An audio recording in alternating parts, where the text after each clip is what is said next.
Good evening and welcome to ISTR podcast. I have no idea what podcast number this is anymore. I've lost track. Either way, it's 22nd of August, 2018. And this evening, we're a little short-handed, so Adam and I are going to tag team a couple topics that we wanted to cover this week. And we may be joined later by a couple other members, depending on when they are available. If they have enough time to hop on with us, we'll find out.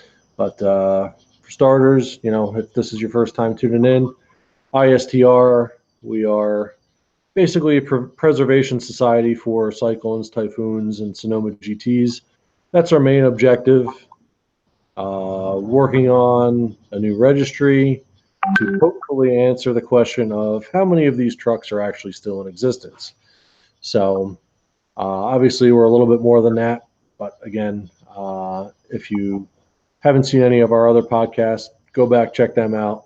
That'll catch you up real quick. So this evening, touch on a couple things real quick as far as some events coming up. We've basically got all of the information out for Carlisle 2019 out in multiple locations. Not only is it in the SyTys at Carlisle 2019 group on Facebook or page. Everything is now listed also on the forum, SyTyregistry.com, brings you right to the forum. It's down under events. All the previous years are listed as well that have been around since we started that forum. And all the information is there, hotel registration, event registration, and then a roster list, obviously. If you are already registered and or booked at your hotel, go ahead and hop on there and let us know you're coming. The registration is open for Carlisle, as I mentioned, but you may want to wait till December to actually do that, simply because I believe they offer a discount. It's nothing crazy. I think it's like $5 off for the registration. And it might be a little bit off if you're bringing a trailer or bringing whatever, but if you're bringing multiple vehicles, it does, add up. So it's a good thing to hop onto if you are thinking about doing that. Looks like we will be joined by a third party here shortly. So, regardless, for Carlisle, if you're thinking about doing it, set some reminders for yourself. You guys want to go to this event. I know, each year everybody's like, "Oh, I wish I could go. I kind of want to go. Should I go?" Go. Make plans to go. Even if you don't have a truck, come hang out. Come meet everyone. There's so many trucks to look at that if you're homesick and you're like, I just can't go to a meeting without my truck, trust me. There's so many people there and so many cool people that you can literally ask anyone to get rides and you're set. It's not like you're not going to be around everyone else with trucks and all that. So come regardless, truck or no truck, just make plans to come, because the more people we have, the bigger we can make the event and the more things that we can apply to it and do. and you may want to do the math on it as far as registration with a vehicle versus just doing the day pass or whatever they call it. If you're doing it as a day pass and you're bringing somebody, guest, girlfriend, wife, significant other, kid over 12 or whatever it is, I forget it is, it may still be cheaper to actually register as if you were bringing a truck, because I think if you do it in December, I want to say it's like $40. Might be 45, but the day pass is something like 20. Plus, you got to pay for parking somewhere either on the fairgrounds or there's a whole bunch of lots nearby. Then you got to walk in, and by the time you're all said and done, if you're going for 2 days, even, you're going to be paying more doing it that way than you are just going to be registration for a SyTy. So it's something to consider. Do the math on your own. I'm just going off of top of my head from what I've seen on the website. I just didn't think about commenting or mentioning that until just now. So, and as far as registration goes, take advantage of the December thing. It's $5, but hey, it'll get you a sandwich or something like that while you're there. And I haven't brought a truck, and I've registered a truck every year. And the thing for me, I wasn't even sure if I was going to be able to go this year. but it was like $40. I know other people have bought it and haven't been able to go, and they've been able to mail their pass to somebody else in time or hand it off to somebody else that was going, and they just go by their name. Nobody checks it when you roll through the gate. They just want to make sure it's a registered vehicle and or that you have a pass. So if you can go in as Bob Smith, it really doesn't matter if your name is, whatever.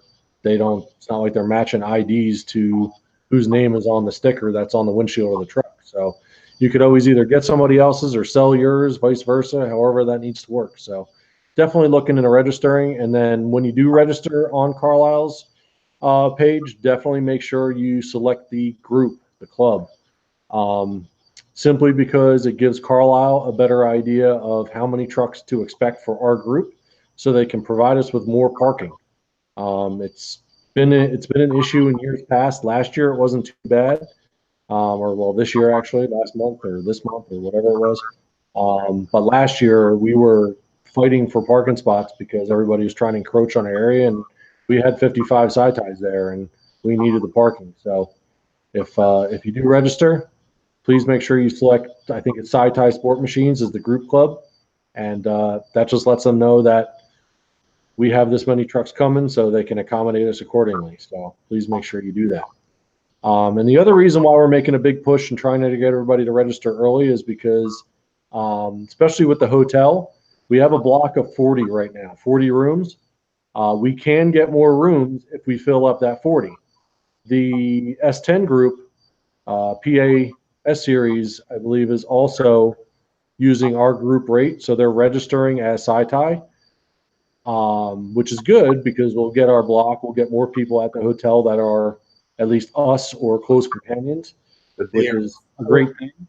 They're about 4 times as big as we are, and they make an appearance. Yeah, they either win first or second for group club at Carlisle itself. So that's not even like, that's a Carlisle. That's not just a hotel thing. I mean, they're that big. So they will suck up those rooms. We can get more if they're available, but if we, don't start getting our guys to get rooms until April or May, and they have no more rooms to give us for our block, you're kind of going to be up Schitt's Creek without a paddle, more or less. So we thought that happened this year. We just happened to be getting a little bit of bad information from, I guess, some people that weren't quite savvy on the computer side at the hotel and thought all our rooms were booked up, and apparently they weren't. So we squeaked in this year, but it's not going to be the case. So book your hotel early. I'm already booked. I know there's probably about a half dozen other people that I know are booked. There could be more, so make sure you get on that and book your hotel early for Carlisle next year. At least get that done. They've got a great cancellation policy, so even if you do end up not going, you can cancel that, and you're not going to be out of any money. So there's not a big deal there. Just make sure you read the fine print and find out when your last possibility of cancellation is. And I know this year, one of the guys from out in the Midwest, they ended up canceling. They weren't going to be able to come. And he ended up, fortunately, either posting or messaging me, I forget. And then I relayed the message that 2 hours later to somebody else that was looking for a room to call up and get their room, and they were able to do it. So the hotel was accommodating to still give them the group rate, I believe. So book. That's basically it. Get in early. You can cancel your hotel room. And if you register for Carlisle and don't go, you're out 45, 40, 50 bucks, whatever it is. Or you mail your pass to somebody and they give you the money for it. It's not a big deal. So just get in early. While we're on the topic of Carlisle, Adam, do you want to talk about another Carlisle happening? Yeah, so I was kind of doing some research, and I come to find out that Carlisle Events obviously is a pretty big entity. They actually do what's called a Florida Winterfest Autofest show here in Central Florida, actually in the Lakeland area, which is just outside of Orlando. Right now, it's kind of in the speculative phase. Nothing has been planned. I kind of threw it out there just to see some interest, but it seems that um, there's a possibility to do a Southern show Carlisle style event earlier in the year because it's in February, end of February, which kind of benefits in two ways. First off, it's obviously in Florida, so the southeast region has a chance to travel and go to a really big meet for those who don't want to travel as far as go to, Carlisle and all that. I mean, for us Florida guys, it's a good 18 to 22-hour drive to go to Carlisle for us. So, and then secondly, being in February, I know a lot of the northern guys, especially with you, Morgan, in your area, you guys are buried in snow. So for the southeast that aren't buried in snow and there's not many car shows going on, this is going on in Florida. So I don't know much about it yet. I can probably tell you right off that it's not going to be set up exactly like Carlisle, Pennsylvania is, due to in the Lakeland area, unless stuff has changed. I used to live in Lakeland. They don't have like the specific fairgrounds set up as what it is in Pennsylvania. So I believe it's just in a nicer part of town, kind of like in a park type situation. So I don't think there's going to be like any sort of like building or, parking kind of like that. So, but I'm going to do some more research. I kind of threw it out there. It's up on the Facebook group, so you can kind of see that in the event section. And I'm going to do some more research, but it would be really cool that, even, if we don't put anything officially together, for February, if you guys want to come out, I'm going to try to see if I can get the Florida crew to go, and let's get a meet going, even if it's not official. If it can turn serious, for those who have been around for a couple of years, might remember the Southeast SyTy Shindig that myself and Hood used to coordinate and put on. We kind of faded that out just due to lack of attendance. However, being that, a couple of years have gone by and the community has definitely changed,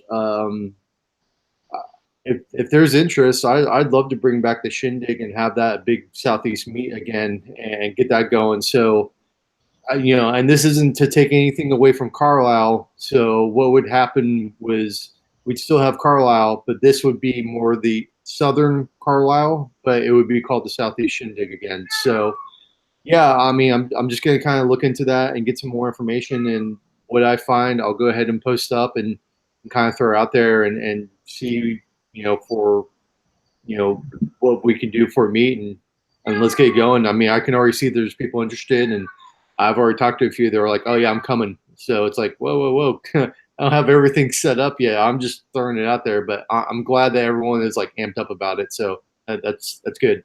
So. Yeah, and the good thing about that event is that it's in February and it's nowhere near August. So, right. I know there was a couple guys I think chimed in on the fast group that said they were less than an hour away or something like that.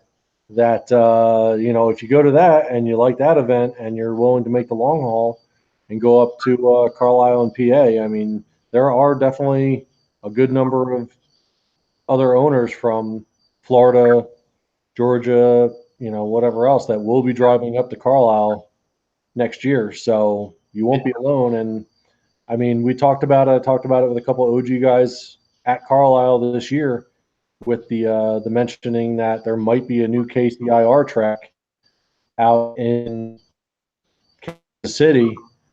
I don't know in relation to where the old track used to be, but if there's a track in Kansas City again, there might be the hope of possibly doing SyTy Nationals again. That would be cool. It would need to be far enough away from Carlisle. We wouldn't want to affect that event. Maybe June, maybe May, something like that. I don't know.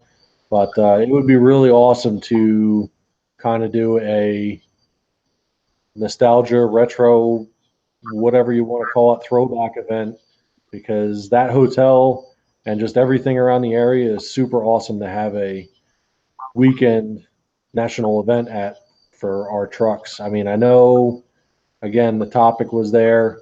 We discussed it. Life's different. It's not 1998 anymore. It's not 2002 anymore. Gas prices are up. Everybody, the demographic of people that own these trucks, seem to have a lot more stuff going on, families and whatever else.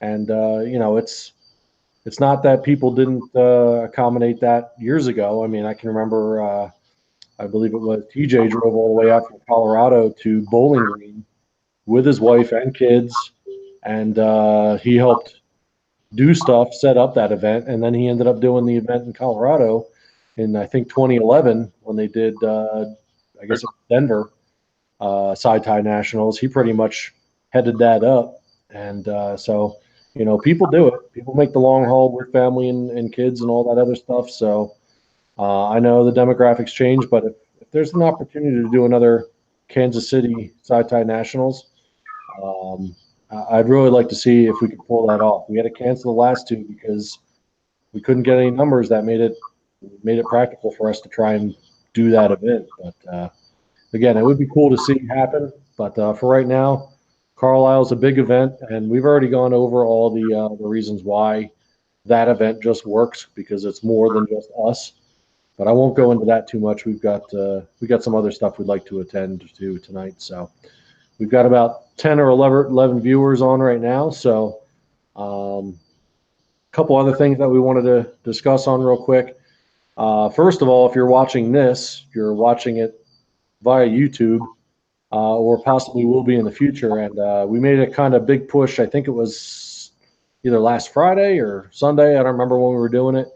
Kind of begging everybody to finally go and subscribe to our YouTube channel so we could get our official URL. YouTube has made it so you need to meet certain parameters in order to get an official URL that's not YouTube / with a bunch of weird characters and everything at the end of it. So now we have our SyTy registry URL.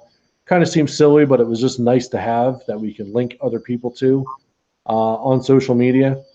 We are trying to embrace as much of social media as we can to, obviously get SyTys, more recognition, publicity, all in favor of trying to eventually bring the value of our trucks up and get a lot of the false information that's been floating around for decades out of there. But basically, I wanted to say thank you to everybody that did subscribe over the weekend, bringing us from, I think it was 71 or 73 in the morning. I forget what it was when I posted. And then I think we're at 126 last time I looked. So brought us over our 100-person mark as far as followers go, which is awesome because we needed it. And, I don't want to be a negative Nancy here, but, it seemed kind of silly that we have a group of over 3,000 people and basically begging people to just click a little subscribe link and to get everybody to get us over 100. I don't know quite how that works, but thank you for those that did finally get us over that hump. And of course, along with all our other social media, we got our Instagram, which was a little bit dormant for a little while, but we'll be posting some stuff up there soon on that. And last but not least, our forum. We made another post push about that. We understand that forums aren't necessarily the most interactive thing these days. I mean, obviously, Facebook groups, whatever, are a lot more easy to follow along with. It's right on your phone. The app's very convenient. You can check it. You can scroll it. You can do whatever. But everything gets lost. Technical information. You can't do project threads. All that stuff goes, buried deep. The search sucks, so on and so forth. So for those of you that do have a project going on or want technical advice and want to refer back to that in the future, if you're working on something that's going to be, long-term, that you want to reference back, go make a post on the forum, link it to the Facebook group, turn off commenting, and then force everybody to go comment on it on the thread on the forum. That way it's there, it's locked in, it's easy to find, and won't be buried under, what kind of tires should I run? How do these Corvette wheels look? What gap do I put my spark plugs at for the 700th time that week kind of post. So, it's good. It's still reliable. We, we haven't been going crazy over it because we know it's not one of those things that's, forefront of technology at this point, but it is still useful. And there are some guys that that prefer the forum. So if you're out there, use it. I've been more cognitive of trying to check it daily, chime in on things, and if everybody does it, checks it once or twice here and there, you don't have to spend all day on it, or anything like that. Just every once in a while, hop on and see what's going on, make a few comments, and it'll survive. So just wanted to comment up on that a little bit. Another topic that we wanted to hit on tonight was the sudden, I guess it's not so sudden, I guess there's just been a lot that have been brought to the limelight recently, is the resurgence of a lot of whooped ass trucks popping up on Craigslist and eBay, and I guess Facebook too. I'm sure there's a few posts on there. I know there's a couple out of here in the Northeast. I know there's one in New York. I think there's one in Jersey. There was one in Jersey that somebody ended up buying. I don't want to throw names out there. I know he did post it up, but there was one with that was abandoned without a title, and that one actually got bought. And I think there's one that's really rusty and crusty down in Baltimore right now. There's a whooped ass 92 Typhoon on eBay right now out in Los Angeles. That's priced a little bit high for my taste, but then there's another one that's down in Jackson, Mississippi, that has a ridiculously high price for a 93,000 mile truck that looks like it's been sat outside in the middle of a field for about 20 years. You could probably use the paint as a chalkboard in a classroom somewhere. It's that bad looking, and the dude wants like 30 grand for it. So, and then on top of that, he makes this big ass ad and has no way of contacting him. So that's really the icing on the cake there. I've been trying to track down and figure out what truck it is. There might be a couple guys down there that might be willing to do a little bit of legwork to knock on a few doors of where the owner may be. I don't know if the truck is there, but either way, there's a lot of trucks like this that are popping up. And if you're looking into buying one of these nightmares, I've bought a few myself. We just want to talk about what you should look for, a little bit of buyer's guide stuff, and when you should really just walk away from one. So, Adam, you got any 2 cents to start us off with on that? If it's a 1990 Typhoon, just walk away immediately. Sorry, guys. Because I've actually bought 2 of those basket cases, and they were both 92 Typhoons. So I guess the first thing to kind of really start out with is don't always believe the first appearance. I can't tell you how many pictures of trucks I've seen that you look and you're like, oh wow, this truck looks really good, and then you go and see the truck, or you really start looking close at pictures and you start seeing how much of a basket case it really is, with rust, rot, and just torn up shit, as far as like, cladding, interior, and all that. I mean, for me, the moment I see missing or broken cladding on a truck, I know there's going to be a huge list behind it that I'm going to find that probably the average person isn't going to notice and look for. But I would say ultimately, to start out with these trucks, rust, we're at 25 plus years old now. Rust is like top of the list, and it's an issue for these trucks, bad issue. When you got plastic hanging all over the bottom of your truck, all it does is hold water. For you northern guys, salt and all the other crud that you guys get to have up on the road.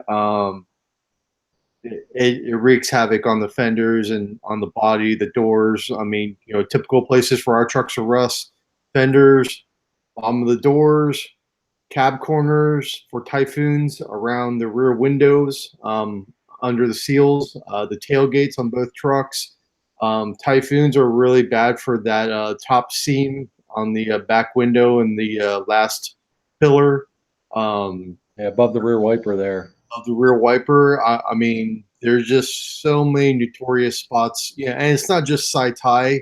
It's the S10 first gen S10 Blazer platform in general, but having the added cladding on there to hold water and hold debris and crap, just it amplifies rust even further. So that to me is like the starting point of a truck. Just because it's shiny and looks pretty in pictures, I've seen too many where you walk up and you look and you're like, oh my god, like this thing looks like the Titanic underneath.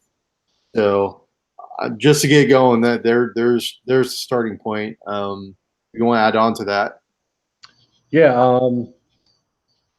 If you're buying a truck that is in running condition and is still kind of a mess, whether it be a wiring mess or the paint just sucks or it was wrecked but it still runs, um, just be wary of anything a seller may tell you. I mean, this holds true for any vehicle, really. But when you start getting into, specialty cars or performance cars, whether it be a Camaro or a SyTy or Grand National, anything like that, don't always take what the word is of, what the motor's got in it, what's been done to the trans, things like that. Oh yeah, there's nothing wrong with it, but the prop shaft's been removed for some reason. Weird shit like that should just start sending signals in your head like, I should expect a problem there. The prop shaft's been removed. The guy has it, but it's not in the truck. And he says he just removed it for whatever reason. I can't even think of a good one right now, but there's possibly a reason. I would expect either the front diff being bad or the viscous clutch and the converter being, or the transfer case being smoked. Something along those lines. Expect dollar signs to pop up there if there's weird stuff that's been taken off for no legitimate real reason. So things like that. Case in point, one of the basket case 92 ties that I bought it as, it was what it was. The guy wasn't hiding anything. He had bought it in the same condition I bought it in. He basically bought it as something he was going to work on. He was a big DSM guy, had a couple really cool first gen Eclipses, or one was a Talon, doesn't matter. But long story short, he bought it because it was all wheel drive and he wanted, something different, and he bought it and basically stuck it under a tarp. And when I bought it, he basically told me that the guy had it, blew through a couple transmissions, finally went and built the motor, built another transmission, and then killed the motor again. I don't know whether he overboosted or what he did to it, but basically when I bought it, one cylinder head was off of it, turbo, exhaust, all that crap was in the back seat, and he told me that the motor was built. Well, I went into that motor. The only thing I found was a set of aftermarket stock bore pistons, stock rods, crank look stock cam, stock LB4 heads. They weren't ported. There was nothing done to it. The intake was normal. It just had a big ass ATR turbo on it, 3-inch downpipe, a bunch of ATR crap thrown all over it, catalog wise, intake, 7th injector. The motor, though, internally, other than the pistons, was totally stock. So I don't know what was built on the motor. It had a bunch of bolt-on shit and new pistons, but that was all that was it. That was going on. So I can't fault the guy I bought it off of. He was kind of snowed, obviously, about what was going on there. The transmission, on the other hand, seems to have some legitimate stuff to it. I haven't torn into that yet, but it did have a billet 911 on it. It had a billet servo. Had a couple other little things done to it. It looked like it'd been opened up and cleaned up and whatever else. I checked to make sure it had the right governor. It did. But other than that, I haven't torn into that trans yet. I may actually be daring enough to throw it in a truck and see if it actually works, and then maybe investigate that depending on how it operates. But looks like the trans had some stuff done to it. The motor was rebuilt, but I don't know what the hell they did to it because physically everything looked okay. So you never know what you're going to get when you get into something like that. So that's the important part of buying it at the right price, to where you're getting into something, you're getting knee deep into bullshit. But if you did have to do something such as part it out or resell it, you're not going to lose money on the operation. So keep that in mind as your fail safe when you're pricing out a SyTy. Everybody's got a different opinion on how much trucks are worth in what condition. My opinion is, even if they're fairly complete, meaning I'd say 99% of the cladding's there. If it's missing a wheel arch or missing something else, rear corners are real common to be missing or broken. Unfortunately, that's probably the most expensive part on the cladding, with exception to maybe the bumpers if you need a complete bumper cover and a support behind it. Fender Arches up there too. But they're also a little bit easier to find. The rear corners right now for Typhoons are super difficult to find. Rear corners for Typhoons, honestly, Fender Arches are getting very hard to find because that's a common broken piece because everyone works on the trucks, leans on them, breaks them, and so the rear or front arches are they're getting sparse. Yep. So when you go by it, when you're looking at a truck like that, keep in mind what pieces are broken. If it's front arches, rear corners, if you got one arch and one rear corner, you're looking at $1,000 possibly to replace it if you can find them. So it's one of those things where people are like, "Oh, my truck's worth $6,000," but yeah, it's missing like $2,000 in cladding. So it's really not worth $6,000. I hate to tell you. So maybe it's just the seller is not aware of what the prices of the cladding are right now. They're just looking at it as it's one of 20 whatever 100 trucks. If you're looking at a Typhoon or a Cyclone, it's one of 2,000 whatever trucks that were made.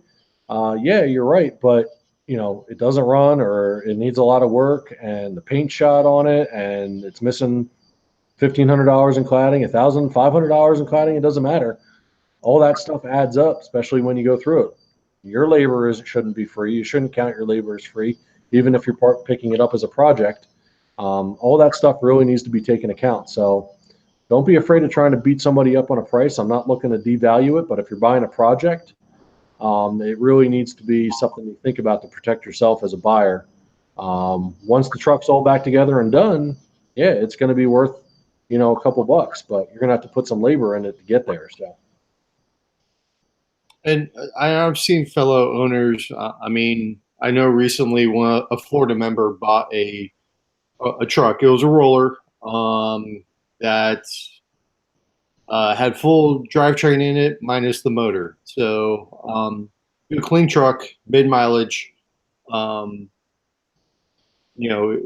sourced a motor, rebuilt it, went through the entire truck, cleaned it all up, and ended up selling it. And he profited. But I want to say, even as experienced as he was, and sourcing some of the parts that either he had on the shelf or getting some good deals, he was quite a few $1,000s deep, getting that truck done. And while he still made out, selling it, I think he did really well. Stuff adds up really quick. And it's the silly stuff too. Like, with me, one of the first things I do when I open up a truck and look at it, I'll run right to the passenger side and put my hand on the carpet and pull it all back. Heater core. It's a common thing for these trucks. If the truck runs, I always look for an engine tie down strap if it's already on there. If it's not, put the truck in park, give it a few revs, and see if the motor mounts are broken. Blow by. It's a common issue for these trucks. If you're seeing the common, this truck has never been raced. Come on. Unless it was, bought by grandpa and then stored away. It's a turbo all-wheel drive V6 truck. It got beat on at some point in its life. For someone to there's a difference of beating on something and then beating on something. If you're going out and you're full throttle from every single traffic light you ever take off from, and hot lapping at the track and just doing dumb shit with it, yeah, that's beat on. That's how you having fun with it every once in a while, and shit like that. I don't count that on beating on it. I count it as stretching its legs. I thought it's either like 100% throttle or turned off. Some people do. I know people that drive normal cars like that. I thought it was, I don't know. I thought it was like that. Then again, let's see. I'm on number 6 transmission. So I'm on 5 with 6 converters. Some weren't my fault. But actually, I was going to say too, just to kind of add on the website, we have an actual blog style website, internationalSyTyRegistry.com. And if you go on that website, And on the top menu bar, if you go to community, there's actually a buyer's guide that I put up there. And by the buyer guide, it's not fully complete. It's still a pretty good starting point. I go over exterior, interior, suspension, drivetrain, engine stuff. And, I go over major components. Like, for instance, I'm looking at right now, and something a lot of people don't consider when they're looking at a truck. That truck has a stock intake tube. Morgan, can you see where I'm going to go with this? Yep. Take that intake tube off and take a look and see if it's cracked on either end. And if it is, and if it's missing anything, 10 times, more times than not, you're going to have a damaged turbo. It's common with these trucks. It is what it is. So, let's see. I'm trying to, go through here and look. I went over engine mounts, blow by, interior stuff. Small things like the oil pressure gauge. It's common for those things to peg out, and all of a sudden they flip, and it sits flipped over, and it can't go past because it's pegged. As a matter of fact, my personal truck right now is sitting like that. Last time I drove it, the oil pressure went up, vertical, and it went past the point, and it flipped on itself. So I need to go in there, pull it all out, and flip it back over. Cracks in the dashboard.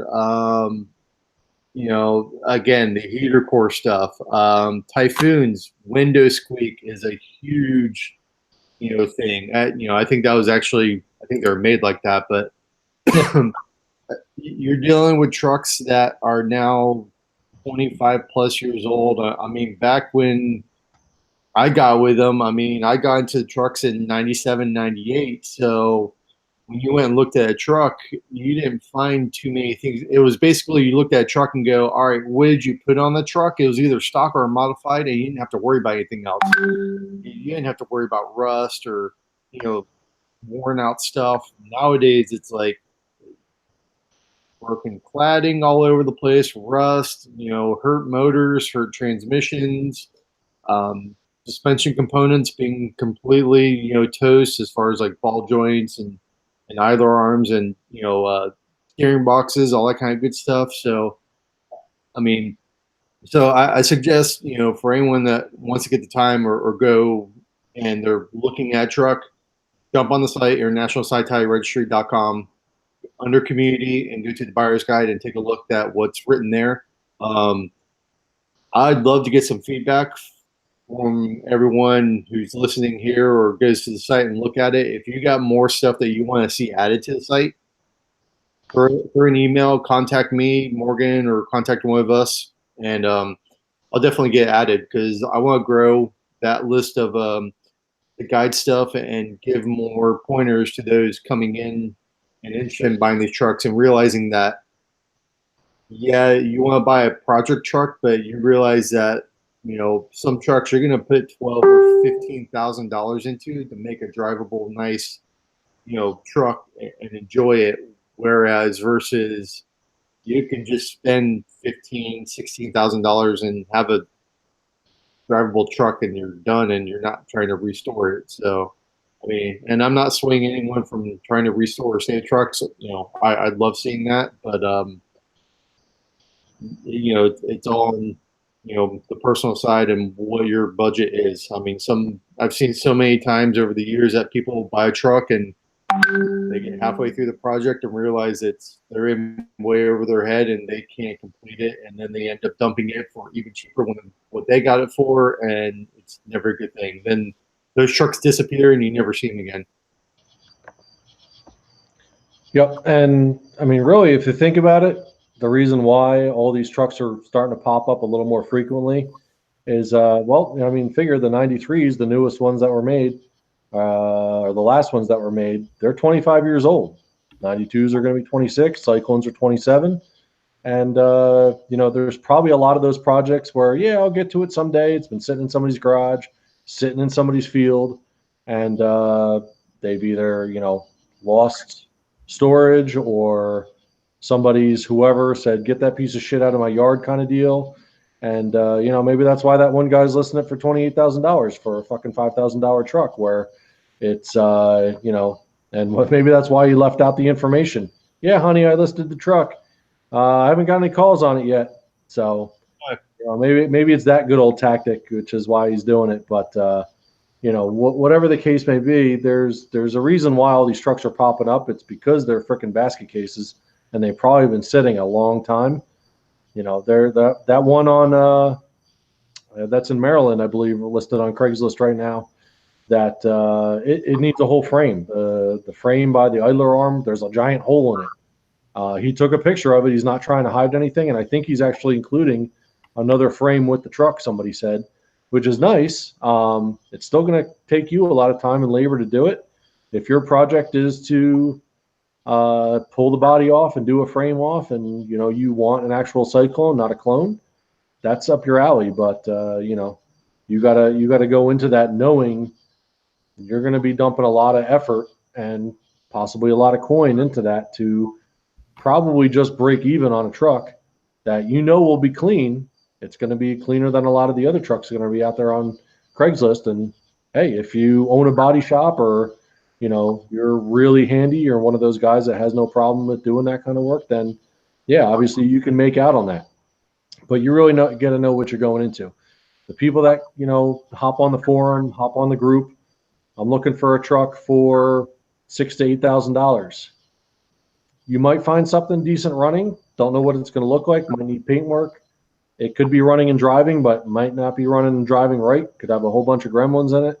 You don't know. Just kind of be cognitive that don't go buying an $8,000 truck thinking you're getting a deal on the century when you find out that you got low compression on a cylinder. It's going to need a motor. Well, you bought an $8,000 truck and didn't do a shit ton of research on it. That might be one of those things that comes back and bites you in the ass. So don't go blaming the truck. These things suck. They're fucking pieces of shit, whatever else, when you didn't want to spend $10, $12, $15,000 on a truck that was well sorted, and or you didn't go and ask somebody to check it out with you or for you. SyTy owners have been doing that for decades, more than willing to go and either look at a truck for somebody that's far away from them, get recommendations on the truck based on what people can see. I certainly don't claim that I'm an expert, but I look at trucks on Craigslist, eBay all the time, and there's things that you notice that are dicked with that other people don't pick up on. Case in point, that Cyclone that was down in Jackson, Mississippi. It's a Cyclone, but it doesn't have Cyclone center caps on it. Now, either somebody went and painted them, or they got another set off a Typhoon, because they damn look like they're painted silver to me. Why were they changed out? Did they lose them?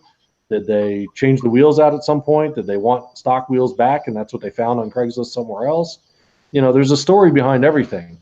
All sorts of weird wiring and things, freaking old ass electronics from the 90s that were cool. Whatever the case may be, in my opinion at this point, putting a truck back to stock and starting from square one, if you have the ability to do it, is probably the best way to go. Unless you're looking to full out make a race truck, running a standalone and all those other things. You really got to kind of have a game plan going into it. So if you're looking to buy something that you want to drive all the time, you're probably going to want to spend a little bit more money on something than looking for a cheap truck. And I know we used to joke about it all the time. There used to be a ton of people that would want to come on and buy a truck, and they were looking to sell their current daily driver to buy one, and it was going to be their new daily driver. Bad move, because you never know what you're going to get into. You could just be buying somebody else's nightmare. I can distinctly remember a handful of guys, just throwing it out there. I don't remember exactly what they were coming from, but whether they were driving a Camaro or a Honda Civic or whatever, and they were looking to sell that to buy a Typhoon or a Cyclone because they always wanted one, but it was their only car, and it's going to be their daily driver all year round, winter, summer, whatever else. And it's not to say that they can't be made like that. I mean, there's plenty of guys that have driven them all over the country that have zero problems at all. I mean, I drove mine back and forth to Kansas City at least 3 times, 4 times, I forget, plus Chicago and wherever else. I had no issues really, for the most part, minor stuff. But I mean, got me there and back. 1,200 miles each way, year after year. So it can be done. I drove my truck as a daily driver the first year I had it. I think I put 25,000 miles on it the first year I owned it. I drove that fucker everywhere, but I had a backup vehicle, and I didn't need it, but I did. And it's a good move, especially if you're buying a project, not to give up your daily driver to go buy one and fund it, and then expect to be able to actually fix something if it broke. So that's an always thing that came up in the past. It doesn't seem to happen quite too often. I guess people maybe are a little bit wiser now as far as that stuff goes, but it still happens every once in a while. Evening, Hood. Hello. Glad you could join us. Me too. We've been talking about the shortcomings of piece of crap trucks, or when you go to see a truck, stuff to look for. We kind of went over the big stuff as like far as rust, missing cladding, and some of the usual suspect stuff, broken motor mounts, prop shaft, all that kind of good stuff. What do you look for if you're cruising Craigslist and all of a sudden you see a $5,000 Cyclone? What's the first thing that's going through your mind? What's your checklist start with?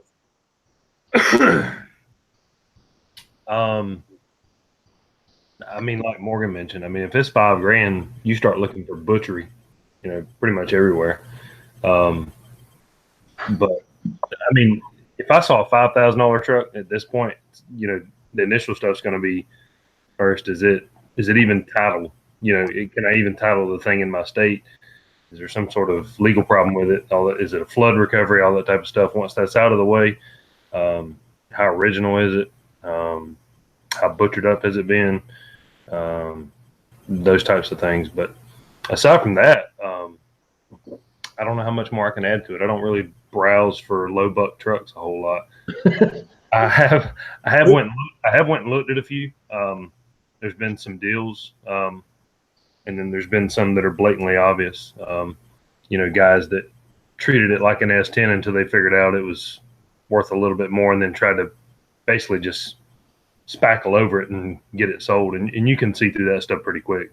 Body damage that's poorly repaired, engine repairs that are hacked together. You can tell if somebody's rushed something together, different colored spark plug wires, crap like that. Just like anything, you see one little thing that's obvious and easy to fix, and it's not fixed. It's like, what else is there underneath? Yeah, that brings up a good point. Sorry, a little echo. I looked at a truck, I want to say 12 years ago, somewhere around there for somebody. And upon driving up to it, the first thing I noticed was the GMC emblem in the grill, that it wasn't cut out contouring all the letters, which means it's a aftermarket grill. If you've never seen one or wonder why sometimes the GMC is all block behind the letters and not all contoured out to actually trace the letters, it's an aftermarket grill. It's not the end of the world. They usually fit pretty good, except that little bit of detail, I guess, costs more money when they're making the grill. The aftermarket companies really don't do it. So I noticed that first, and then looking over the truck a little bit more, pop the hood, check things out. Everything looked straight. It had been painted, whole truck. Paint wasn't too bad. But then I noticed that the core support, the emissions decal on the core support, didn't say Cyclone on it. By the way, they all say Cyclone. Doesn't matter if it's a Typhoon or not. I actually had to ask Adam and Tom the other night if that was true, because I couldn't remember. But they all say Cyclone, and they should have all the information as far as the emissions decal. It should say Cyclone and something else on there that's specific to those trucks, but it does say Cyclone in little tiny print. This one, I think, just said S10 or S Series. I forget what they say, but it wasn't a, what's that? It has pass on. Okay. Oh yeah, it's got PAS on it as well. Didn't have any of that. It was a standard S10 Sonoma, whatever core support. So now it's got an aftermarket grill in it, S10 core support, and whatever else. Obviously, it had been in a front end wreck to some degree. The owner hadn't disclosed that to me. I did question him about it. And then it was like, oh, yeah, minor, whatever, blah, blah, blah. And it's like, okay, well, why didn't you mention any of this? So then you got to wonder, is there a frame horn bent? Is the frame bent? What else has been changed out of it that's not original? Because the truck really presented extremely nice. The wheels were really nice. They didn't really even need to be re-cleared or anything like that. The whole truck looked nice, except it had been tagged in the front. I hadn't done a Carfax on it or anything. I was looking at it for somebody else.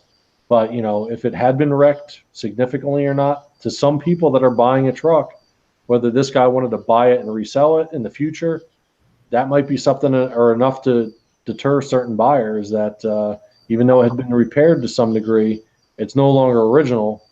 Does that detract on value? So some minor things like that, if you're going into a truck that somebody's asking top dollar for, but they didn't even bother to, I would have been happier if the truck had or the core support had either been completely stripped and repainted and had no decal on it versus just a stock one out of a junkyard with a S10 decal on it.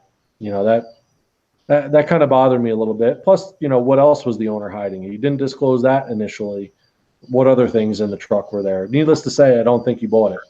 I went and looked at a truck one time for somebody, and they were looking for one with an original numbers matching engine, everything. And we got there and looked, and the hood was misaligned, which is not a dead giveaway for anything, but it lends itself to, hey, they've had the hood off, and a lot of people will remove it when they're doing an engine swap. And I asked the guy, I said, is it an original engine? Yeah, it's never been out, all that stuff. So you start looking a little bit further, crawled up underneath. Floorboard had lumps all in it where the prop shaft had destroyed itself. The inspection cover was missing off the bottom of the torque converter. Start looking at missing grounds on the back of the engine, a little bit of a kink in the fuel line where they didn't, pull it out of the way properly when they yanked the engine up. And we kept looking. Turns out they had just slapped like a regular, 9-to-1 compression 4.3 in it. And it was a huge, you couldn't tell from the outside because they'd done a half decent swap on it. But when you drove it, it felt peppier down low, but it detonated like crazy. And the guy was just like, oh, yeah, it's got bad gas in it, all this kind of stuff. But turned out it wasn't the case. Yeah. I want to say, I think it was Tom that told us a story one time where he had a customer buy a Typhoon, and he brought it into the shop, and Tom's like, this is not a Typhoon, it's a clone. So, and I mean, it should be obvious to check the VIN, but make sure you check the VIN. SyTy VINs are very specific. They're all the same except for check digits. The sequences are all the same, except for the one check digit. But if it doesn't have the standard SyTy VIN sequence, right then, red light should be going instantly off for you. So, not that the case of there's tons of clones out there that get sold and pass off as SyTys, but there are clones out there, and there are some really good clones out there.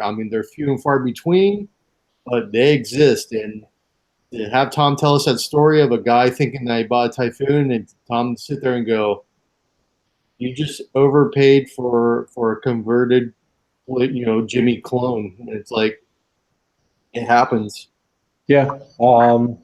I haven't had any personal experience with anybody passing off a truck as a genuine truck that was a clone. I've almost bought a couple of clones myself, but they were obviously sold as or disclosed as clones to begin with. So no surprises there. But if it doesn't start off as one GTC. The first 5 or 6 digits are all identical for SyTys. One GDCT. Yep. So if it doesn't start off that way, and no other S-Series truck starts with that prefix, so doesn't matter what it is. If it doesn't start off like that, it's not a SyTy. If it does start off like that and it doesn't look like a SyTy, run the VIN because it might actually be a real one if you ever run across that. What's that? I thought you said something. the biggest thing that I wanted to comment too that Hood reminded me of is it gets asked a lot, you know, what should this truck come up with at the DMV? And I've run Carfaxes where some of them actually say GMC Sonoma, not Cyclone. And I think that's actually like a DMV paperwork thing where some states just write it in as a Sonoma and not Cyclone. Many times, you know, it really just comes down to the VIN number. It doesn't matter what Carfax tells you or even what's on the title, because if somebody just changes it, I mean, titles are just printed up by whoever's behind the computer at the DMV. If you fill out the paperwork, I know every state's different. In New Jersey here, you basically write on the card that you hand to them what the truck is, and they basically go off of that as far as what they type into the computer and what goes on the new title. So it really comes down to the VIN number itself. The VIN number is the most important thing. It really doesn't say, or really doesn't matter if it says GMC Sonoma and it's really a Cyclone. As long as the VIN number designates it as a Cyclone, you're pretty much good to go there. So just do your homework on that. Make sure it really is what the VIN number says it is. And, you know, you should be safe as far as that goes.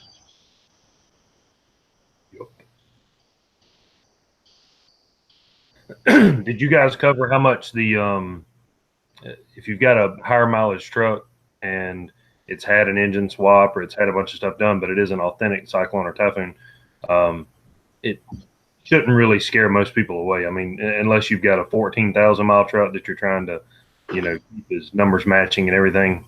You know, if you've got a 130,000 mile truck, odds are it's going to have had some stuff done to it in its life. And if I was a buyer, at least it wouldn't scare me away as long as it was something that you couldn't put back as somewhat original.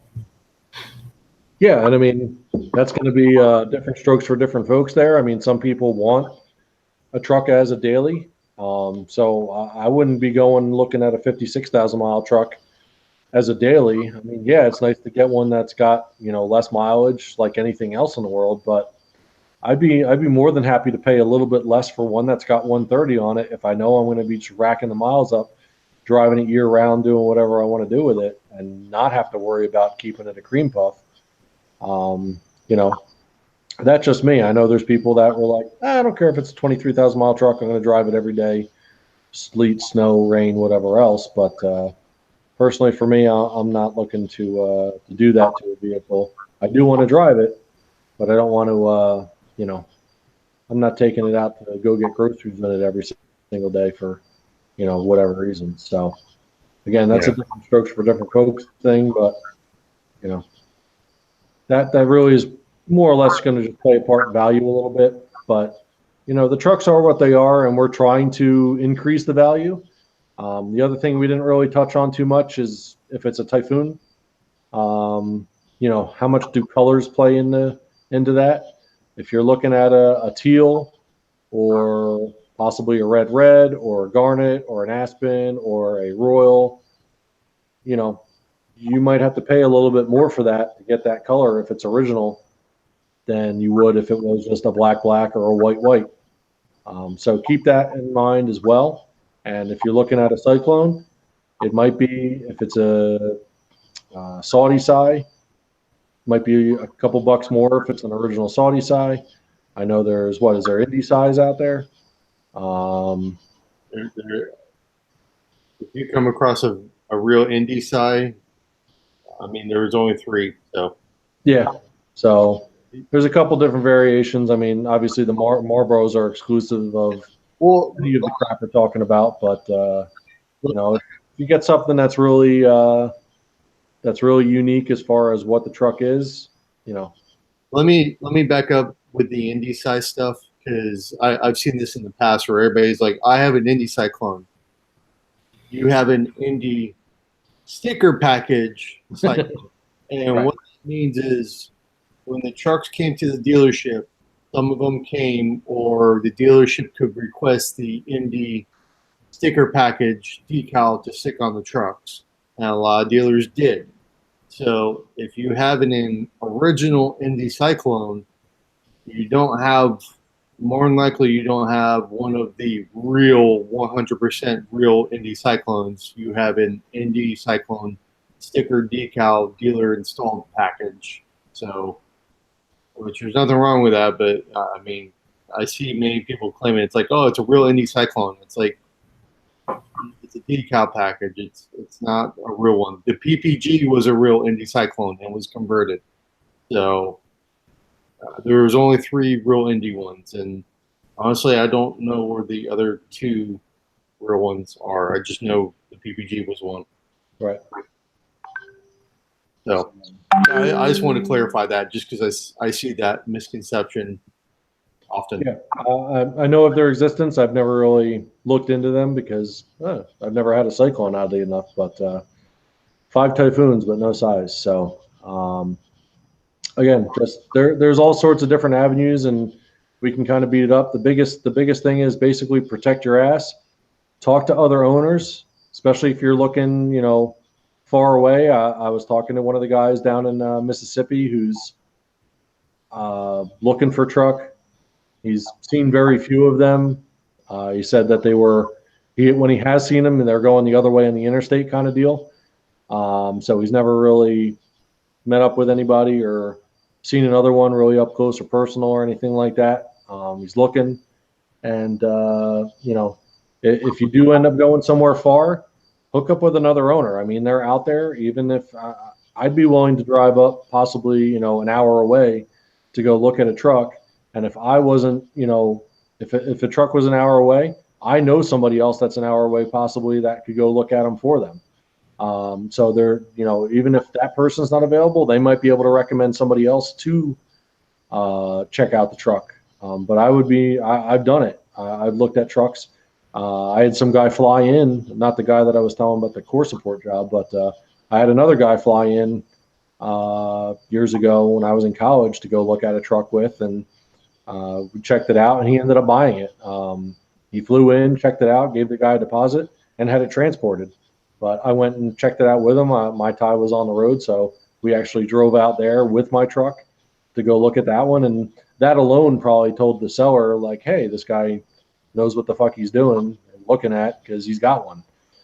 So by all means, reach out to the community. That's what we're here for. We're small enough to where people are actually willing to help out instead of just ridicule and tell you to go fuck yourself like a lot of other groups. We're looking in everybody's best interest, and we want to help these trucks, not kind of serve them up for the dogs, more or less. So, yeah, if you've got somebody that's had a bunch of experience with trucks, especially driving a multitude of modified and stock and healthy and weak trucks, it's going to come in handy because a lot of first-time guys, they understand that, Cyclones have a harsh 1-2 shift. Well, there's a certain point to that. I mean, you can tell a lot by the shifting of a transmission. If the 2.4 band is shot, if the thing's been modified, if it's about to go, if it's healthy. Same thing with how the engine runs. I've heard guys that go, man, this thing's, it's running fantastic. And all I hear is popcorn, but they can't hear it over the turbo, because they've never really driven one. You can tell a lot, or at least an experienced ear can tell a lot from it. And not only could it save you from buying a potential lemon, it could save you from buying something that is otherwise good that's just going to break down on you in about 30,000 miles. Yeah, and as a buyer, you might have those googly eyes like, I've been looking for one forever. I really want one, and nothing in the world's going to stop you from buying it, kind of deal.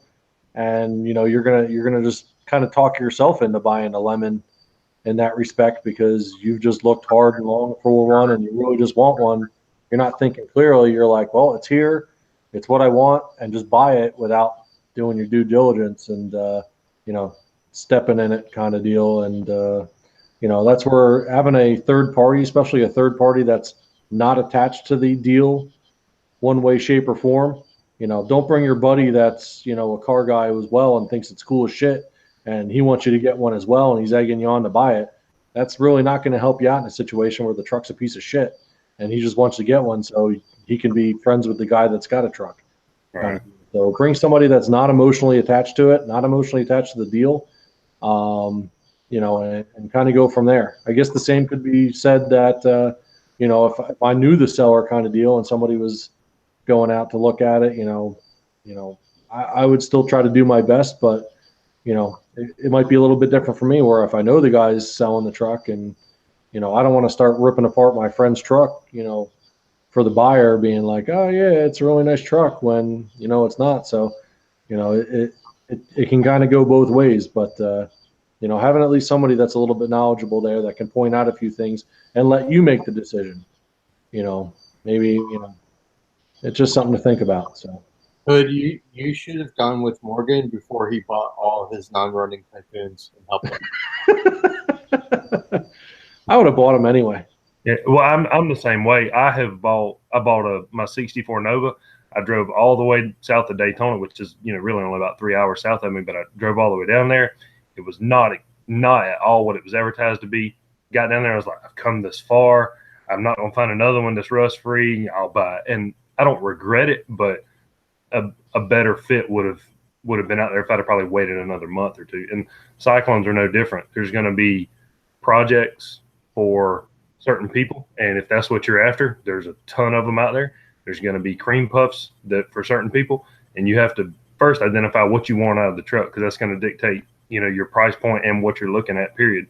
And secondly, be completely honest with yourself about what your capabilities are. Don't get one that's got a rod knock and think, man, I can really lick this. A bunch of people have rebuilt a 4.3 and you've never rebuilt one. Don't oversell yourself on it. Be realistic about your expectations. But I know I've, like Morgan mentioned, the new buyer googly eyes. I've done that. I've justified it in every possible way and came home with something, and about halfway home going, God, I shouldn't have bought that thing. Yeah, the only one I can really say that really kind of strikes a nerve with me is I bought it as a parts truck, the green forest green rusted out piece of shit that I knew I was getting into when I bought it. I knew what I was going to look at. I knew I was buying it as a parts truck. The thing that really comes back to bite me on the ass about it is that I drove 24 hours round trip to get it, 12 hours up and 12 hours back in a cannonball run to go buy a truck that I was just going to rip apart, when I guess it was more of, hey, it's there. I kind of wanted it at the time, and didn't seem like anybody else was going up to get it because it had been listed for like a month and a half. And, just I had the time to go get it, and I didn't really overpay for it. I probably could have got it $500 cheaper. I didn't want to beat the guy up on it too much. I don't know what he bought it off of, but it was a one-owner truck. It had all the original owner documentation with it. Had the original wheels, another set of wheels with it. All the cladding was on it. It was all there, but it still kind of irks me because there have been some slightly cheaper trucks that have been closer, that have come up years past, or since then, I should say, that if I had just waited, I could have probably got a little bit, not so much better deal, but certainly wouldn't have had to drive 24 hours to get the fucking thing just to go pick it up. And I guess it's a conglomeration of things that kind of irk me about it. But that's really the only one that I would say I regret going to buy just for those factors alone, that it was just such a pain in the ass to get it just for a fucking parts truck. The 292s that I bought, neither one of them ran. Both of the engines were fucked on them supposedly, and those trucks, the first one I bought, 2004-ish, that one, I think that one's out in Colorado or something like that now. That was a fairly decent buy.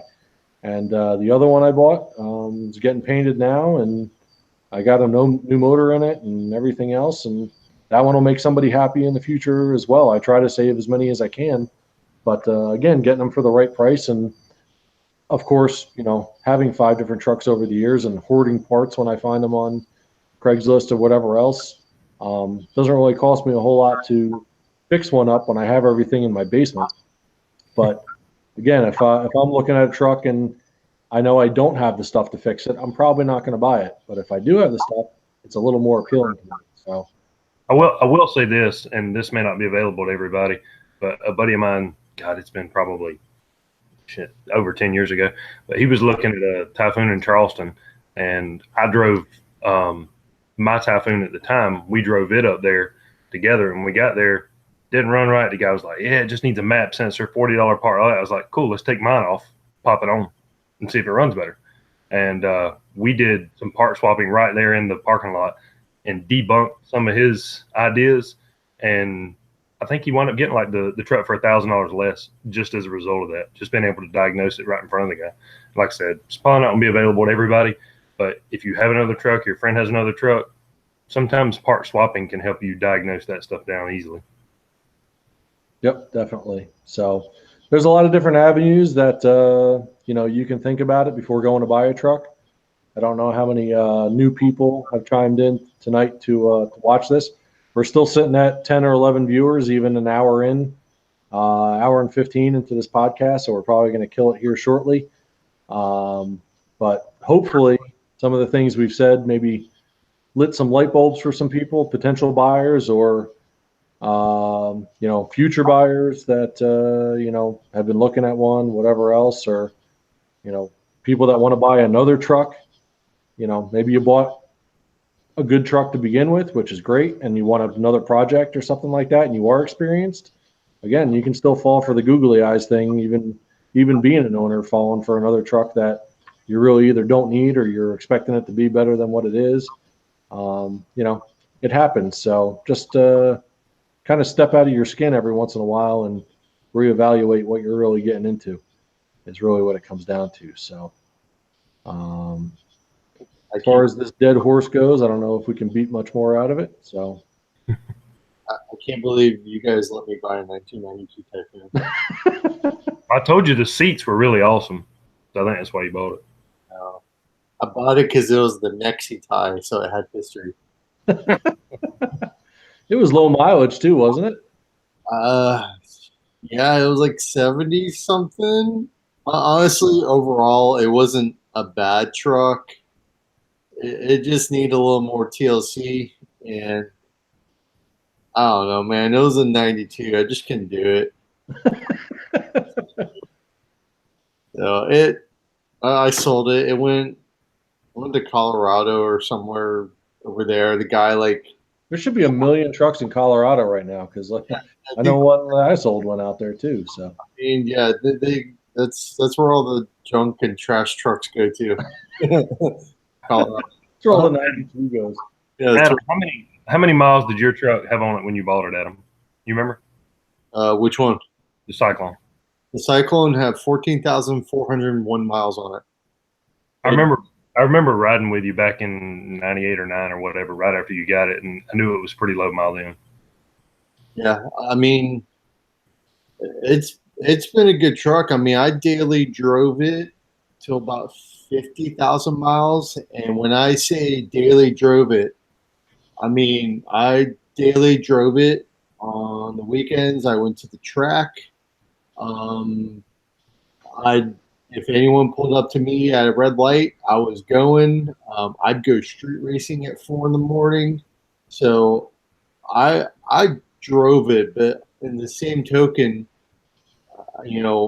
I was spending money on ignition every 6 months, and that's the full gamut: plugs, wires, cap, rotor.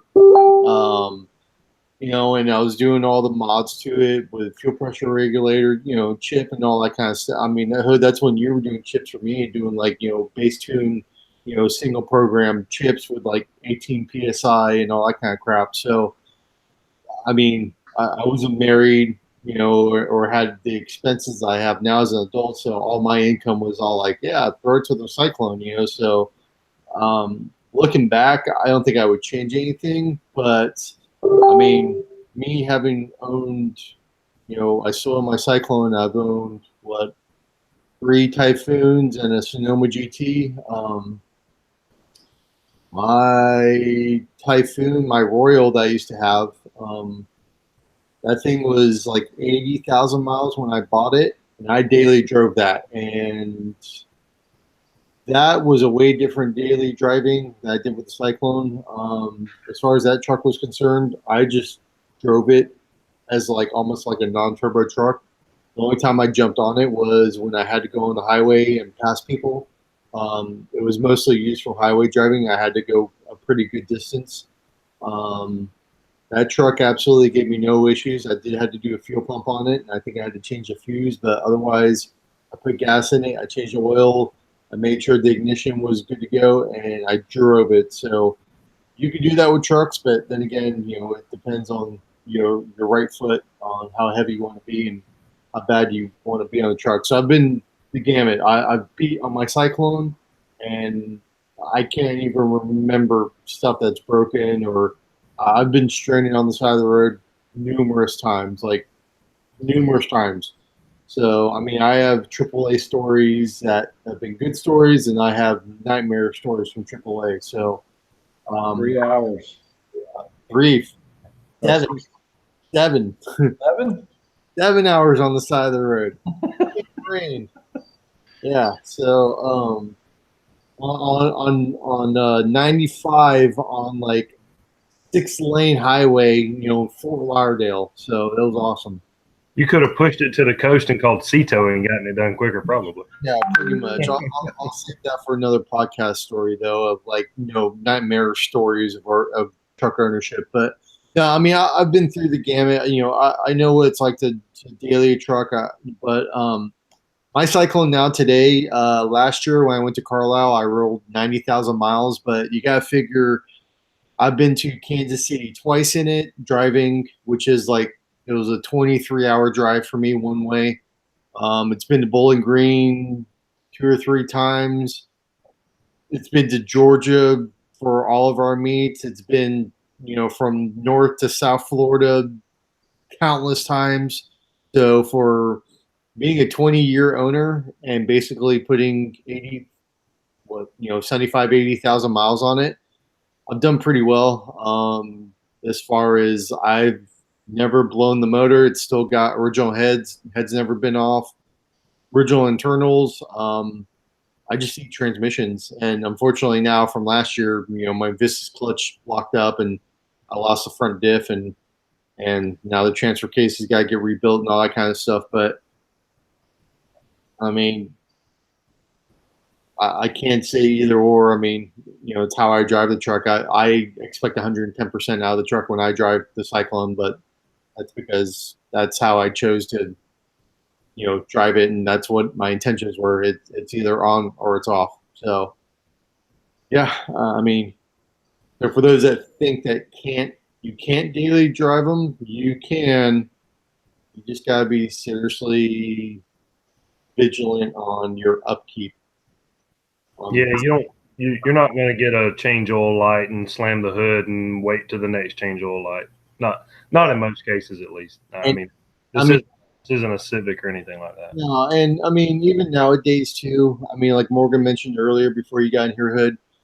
I mean, you guys consider back in the day, when we were driving our trucks around daily. I mean, gas was like $1.50, $1.75, so it was like nothing. I mean, I can't imagine daily driving a truck nowadays with gas prices. The price of synthetic oils and all. Dude, no way.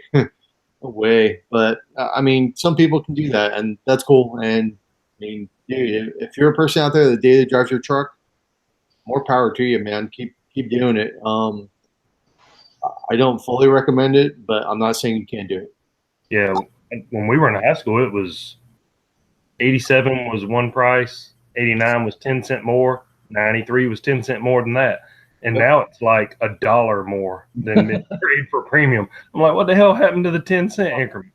Dude, I can remember nights of like Friday or like Saturday nights. I used to go out with Ian and pull up to the gas station, throw $20 in, have a full tank of gas, go screw around, and then be like, crap, I need to like fill up and like go throw like another like $5 or $8 in and be set and do that. It was like, you spend like, $20, $25 on gas, per night. And it was like nothing, but it's like 60, almost $70 to fill up when you're in your tank. Now it's like, nah, I can't do that anymore. So I can't afford, the gas, and I can't afford anything else to break on the truck. So, yeah, I mean, overall, we didn't go in full on detail with the trucks, but I think we kind of at least gave some overview and some personal experience. Like I said, go on the website. There is a buyer's guide there. And just a kind of overview.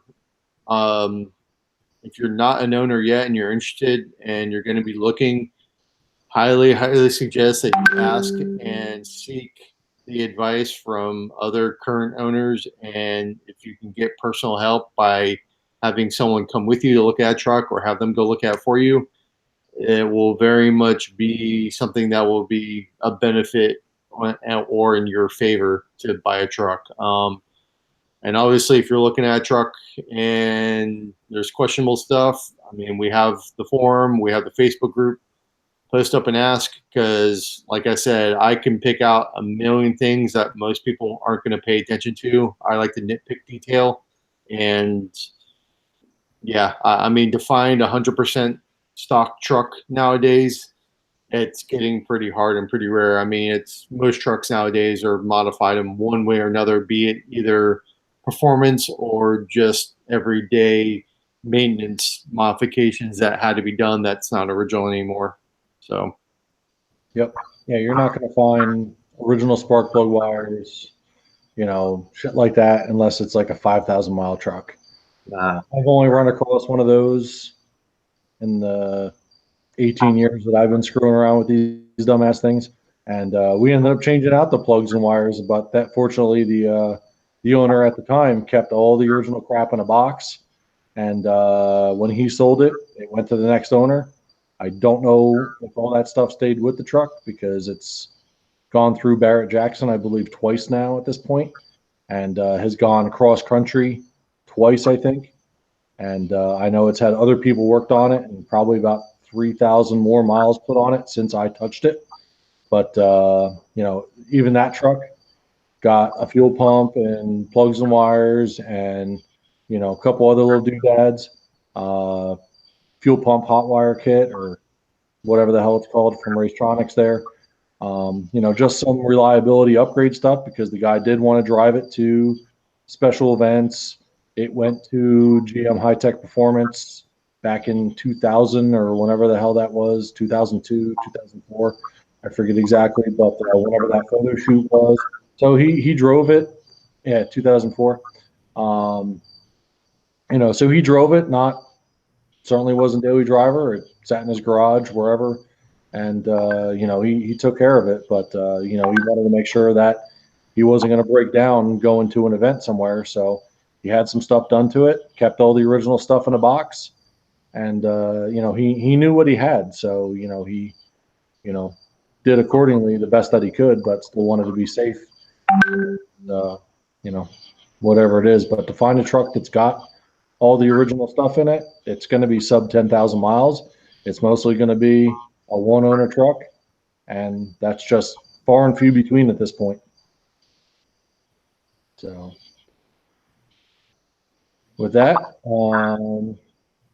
thanks again to everybody that subscribed to us over the weekend. Again, for YouTube, silly as it sounds, it was nice just to get that hurdle off our back and get over that hurdle, I should say. And follow us on social media: Instagram, International SyTy Registry, YouTube. If you're watching us right now, you should be able to find us pretty easy. Facebook, the forum, whatever else, sign up. And if you haven't bought a SyTy or ISTR membership, they are available through our store, which is also on SyTyregistry.com. Up at the top of the forum should be a link. Go to the store. There's a merchandise link. There's a membership link. Go ahead, check it out. There's 2 different packages that are offered. One has build sheets in it that are available for your truck, the original PAS build sheets. You will get nice hard copies of the originals. We obviously need to keep all the originals together for obvious reasons, but it's a really nice package. If you do want to just buy build sheets, you can buy them separately. But if you do buy the membership, it is an option. We urge everybody to become a member. Kind of went into that a little bit with the last podcast. I don't want to kind of repeat myself too much, especially since we're going on in almost an hour and a half at this point. So keep it short, but if you do become a member, it does help us to help you through various ways, shows, events, support through the community. And eventually, once we get the registry up, that's going to cost us some points. So we're trying to fund that as well. We will have some raffles coming up soon. Did want to mention that earlier. I kind of forgot about it. We haven't done any raffles this year. We were going to do one at Carlisle, kind of got busy with everything, and we didn't. We are going to have a raffle coming up soon that's going to appeal to not only Cyclone and Typhoon owners, but also Sonoma GT owners likewise. So that should be coming up here shortly in the fall. We'll probably do one just before Christmas like we did last year, and we'll see if we can squeeze in a third one somewhere in between that. Not really sure what we'll do for that one just yet, but definitely one coming up here shortly that should appeal to everybody, and you will have multiple ways to hopefully purchase tickets for that. So details on that will come up soon, and thanks for tuning in. So with that, we will say goodnight, and thank you for the dozen viewers that have basically stayed with us for the entire hour and a half. This is probably our longest podcast. Kind of got away from us, but hey, we only do this every 2 weeks or so, and it's kind of fun to talk about some of this crap. So hopefully you learned something. Hopefully, if you're looking to buy a truck, it comes in handy. And again, don't hesitate to ask. So with that, good night.